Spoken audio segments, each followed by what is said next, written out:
From the 8F cab we enter Evercreech New from the south.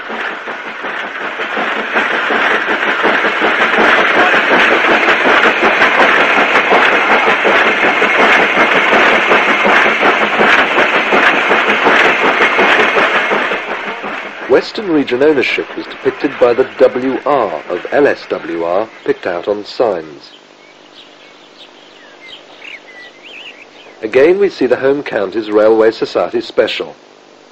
53807 and 44558 climb northwards through the station.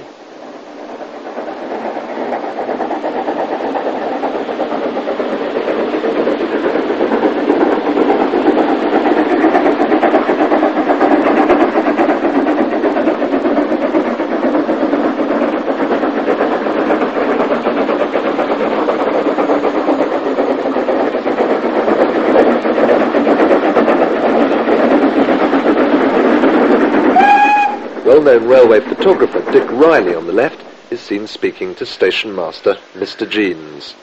The 1 in 50 gradient was eased to 1 in 300 through the station, a common feature on the Bath extension. Framed by the Goodshed entrance, two BR standard 460s pound past on an up express.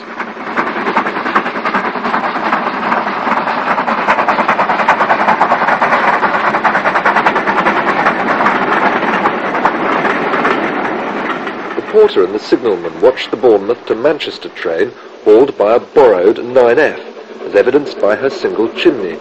All S&D 9Fs had double chimneys.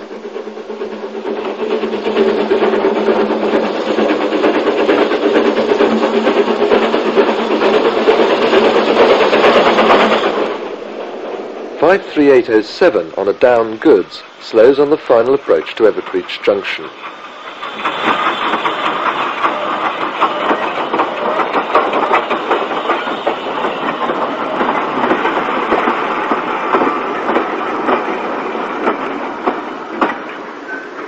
The Bath extension came into Evercreech Junction on a sharp curve, the original Somerset Central line coming in on the straight alignment.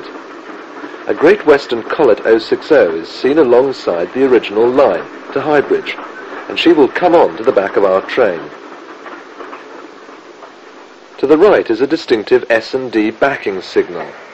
Officially termed a wrong road signal, this authorises the driver of the Collet to draw the train back from the down line onto the branch before propelling it into the up yard.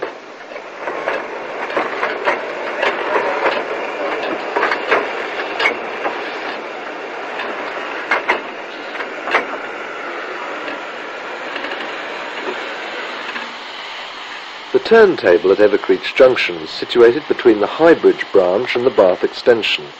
It was only of 56-foot diameter, which was too short for a 9F, and so precluded their use on goods trains between Bath and Evercreech Junction.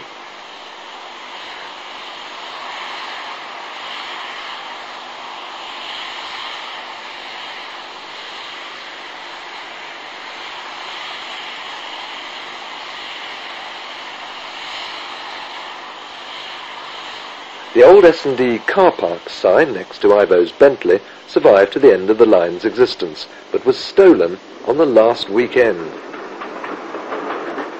On the 11th of September 1960, 53804 arrives at the junction with an SLS special and is then inspected by Driver West to ensure that nothing was running hot.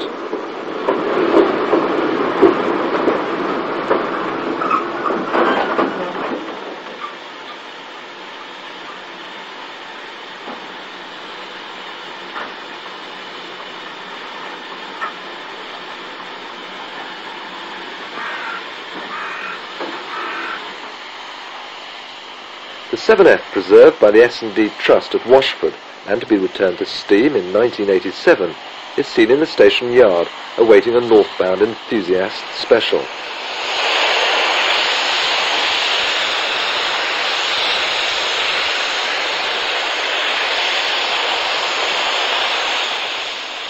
Here she's seen departing with the special, organised by the LCGB.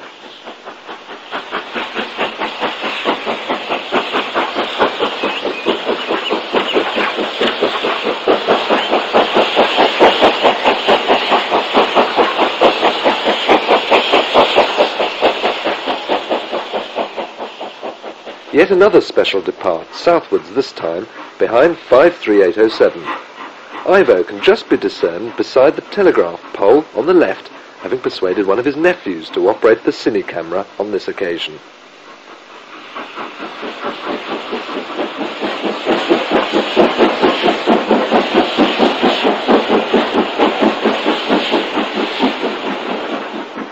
A very sad sight. The last S&D Bulldog, a 3F060, is seen crossing the XGW main line. Number 43682 was on her way, light engine, from Templecombe to Derby for scrapping in summer 1962.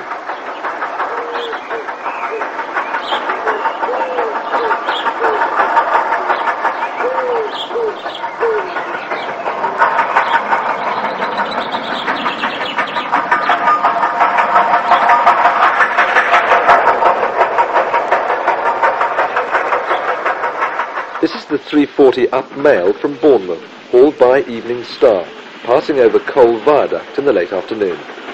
This train had priority over all others on the S&D in order to make connection at Mangotsfield with the northbound postal from Bristol.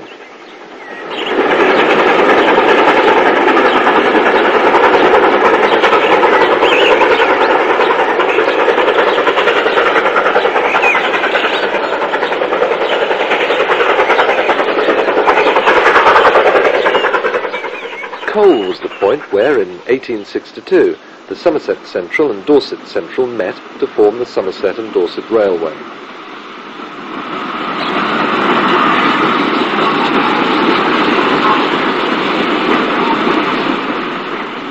This is again the 2nd of January 1966 RCTS Special, with U-Mogul 31639 piloting West Country 34015 Exmouth, passing over the Great Western Main Line to the west. Although tried in 1954, U and U1 moguls never worked regularly over the line.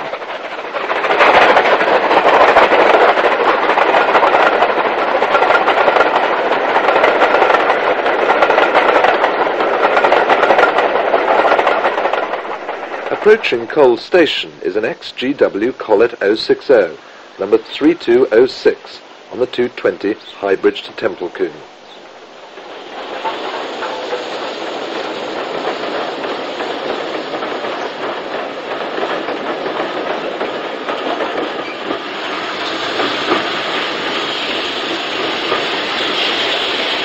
Cole was southwest of Bruton, and the signalman displays the station handbell, dating from between 1862 and 1875, as the line became S&D JR, when leased to the Midland and London and South Western Railways.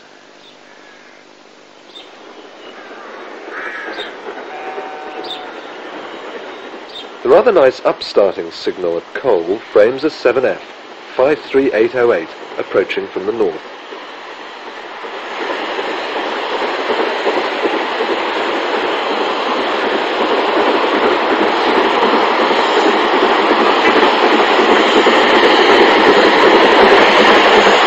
S&D Bulldog sets off south with the 220 High Bridge Templecombe, looking much more the part than the Great Western Collet 060.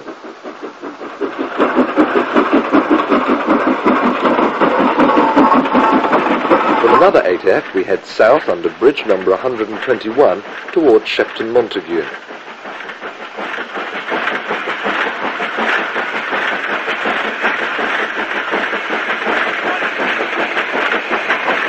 Half speed, we see a standard Class 4 piloting a 7F on the southbound Cleethorpes Exmouth, near Shepton Montague.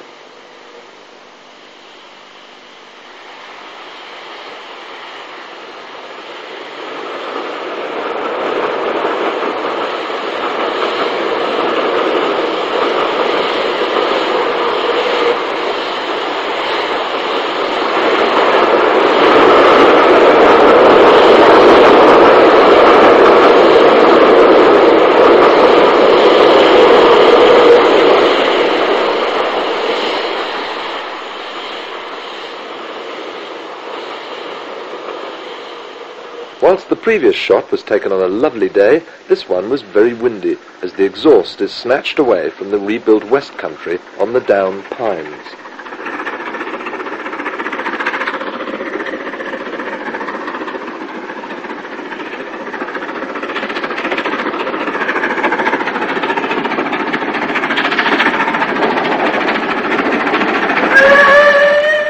cutting bridge had abnormally high clearance for the S&D. With smoke to order, a 9F emerges, driven by Bert Brewer and fired by Peter Smith. The Sun did what might be expected of it and went in at the wrong moment.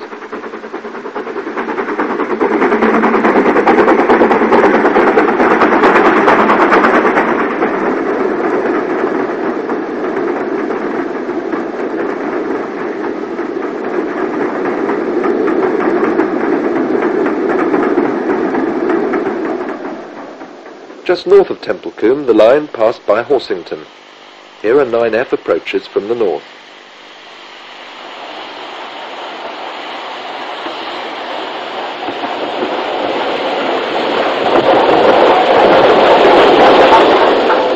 The diagram shows the basic layout of the S&D and Southern lines at Templecombe.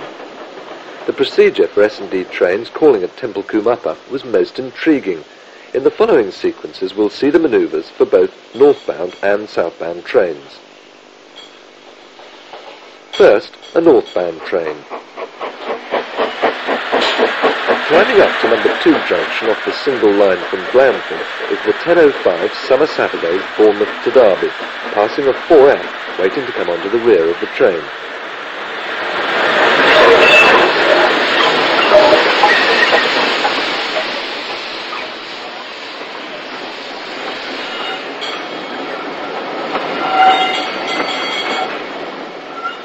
After the road is set, the 4F comes onto the rear of the train and then brings it back over the crossing onto the down road to Templecombe Upper, the Class 5 still attached to the rear.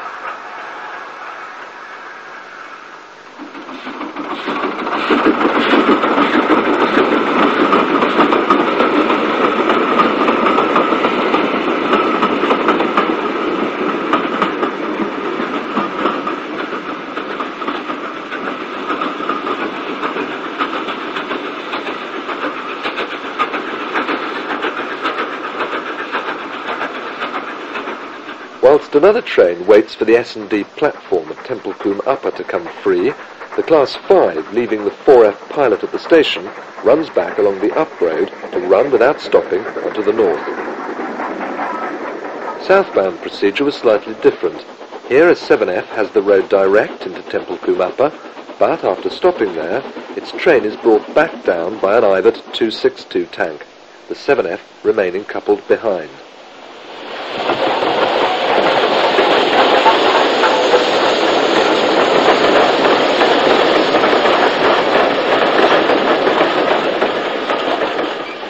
Once they were past the crossover, the signalman, Harry Bowles, put the tablet for the single-line section in the Whittaker apparatus. The pilot was detached, and here the 7F crosses over to gain the single line. Note the tablet catcher extended at the side of the engine. The next 16 miles to Blandford was single line.